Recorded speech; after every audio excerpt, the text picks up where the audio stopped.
ರೋಗವು ಮುಂದುವರಿಯುವ ಮೊದಲು ಸರಿಯಾದ ಸಮಯದಲ್ಲಿ ಔಷಧಿ ತೆಗೆದುಕೊಳ್ಳುವುದು ಬಹಳ ಮುಖ್ಯ. ಇಲ್ಲದಿದ್ದರೆ ನಿಮ್ಮ ಆರೋಗ್ಯ ಮತ್ತಷ್ಟು ಹಾಳಾಗಬಹುದು ಅಥವಾ ಅದು ನಿಮ್ಮ ಜೀವಕ್ಕೆ ಅಪಾಯಕಾರಿಯಾಗಬಹುದು.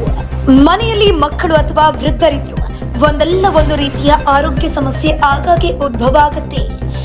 ಯಾವಾಗ ಅಥವಾ ಯಾವ ತುರ್ತು ಪರಿಸ್ಥಿತಿ ಉದ್ಭವಿಸುತ್ತೆ ಅಂತ ಯಾರಿಗೂ ಹೇಳೋಕೆ ಸಾಧ್ಯವಿಲ್ಲ. ನಿಮ್ಮ ಕುಟುಂಬ ಸದಸ್ಯರಲ್ಲಿ ಒಬ್ಬರಿಗೆ ಹಠಾತ್ ತುರ್ತು ಪರಿಸ್ಥಿತಿ ಉದ್ಭವಿಸಬಹುದು. ಅಂತಹ ಸಂದರ್ಭಗಳಲ್ಲಿ ವೈದ್ಯರನ್ನ ಸಂಪರ್ಕಿಸೋಕೆ ಸಾಕಷ್ಟು ಸಮಯ ಇರೋದಿಲ್ಲ. ಆದ್ದರಿಂದ ಪ್ರತಿಯೊಬ್ಬರು ಈ 4 ಔಷಧಿಗಳನ್ನ ಮನೆಯಲ್ಲಿಟ್ಕೊಳ್ಬೇಕು. 1. ನೋವು ನಿವಾರಕಗಳು ಅಂದ್ರೆ ಪ್ಯಾರಾಸಿಟಮಾಲ್ ಅಥವಾ ಆಸ್ಪಿರಿನ್. ಕೆಲವೊಮ್ಮೆ ಊಟದ ನಂತರ ಅನೇಕ ಜನರು ಇದ್ದಕ್ಕಿದ್ದಂತೆ ಅಸ್ವಸ್ಥರಾಗ್ತಾರೆ. ಅಂತಹ ಪರಿಸ್ಥಿತಿಯಲ್ಲಿ ಕೆಲವೊಮ್ಮೆ ಹೊರಗಡೆ ಹೋಗೋದು ಸ್ವಲ್ಪ ಕಷ್ಟವಾಗುತ್ತೆ. ಆ ಸಮಯದಲ್ಲಿ ಪ್ಯಾರಾಸಿಟಮಾಲ್ ಅಥವಾ ಆಸ್ಪಿರಿನ್ ತುಂಬಾ ಉಪಯುಕ್ತವಾಗಬಹುದು. ಇದು ನೋವನ್ನು ತಡೆಯೋಕೆ ಮತ್ತು ಅಧಿಕ ಜ್ವರವನ್ನ ಕಡಿಮೆ ಮಾಡಲು ಸಹಾಯ ಮಾಡುತ್ತೆ. ಬೆಳಗ್ಗೆ ಎದ್ದ ತಕ್ಷಣ ಜ್ವರವನ್ನ ನಿಯಂತ್ರಿಸಲು ಇದು ಸಹಾಯ ಮಾಡುತ್ತೆ. ಅವರ ರೋಗದ ತೀವ್ರತೆಯನ್ನ ಕಡಿಮೆ ಮಾಡುತ್ತೆ ಮತ್ತು ನೀವು ಅವರನ್ನ ಸಂಪರ್ಕಿಸುವವರಿಗೆ ನಿಮಗೆ ಪರಿಹಾರವನ್ನು ನೀಡುತ್ತೆ. ನಿಮಗೆ ಇನ್ನೂ ಅನಾರೋಗ್ಯ ಅನಿಸಿದ್ರೆ ಮರುದಿನ ನೀವು ವೈದ್ಯರನ್ನ ಸಂಪರ್ಕ ಮಾಡಬಹುದು. 2. ಅಲರ್ಜಿ ವಿರೋಧಿ ಔಷಧಿ ಆಂಟಿಹಿಸ್ಟಮೈನ್.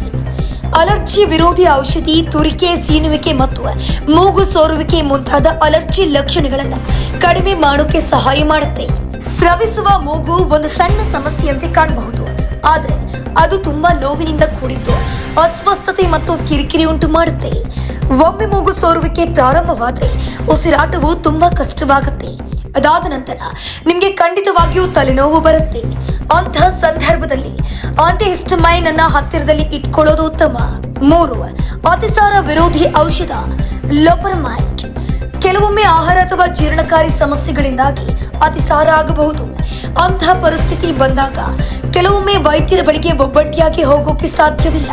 ಅದೇ ಅತಿಸಾರ ವಿರೋಧಿ ಔಷಧ ಲೋಪರಮೈಡ್ ಮನೆಯಲ್ಲಿದ್ದರೆ ಅತಿಸಾರವನ್ನ ನಿಲ್ಲಿಸೋಕೆ ಸಹಾಯ ಮಾಡುತ್ತೆ, ತ್ವರಿತ ಪರಿಹಾರ ನೀಡುತ್ತದೆ ಮತ್ತು ಅತಿಸಾರವನ್ನ ನಿಲ್ಲಿಸುತ್ತೆ.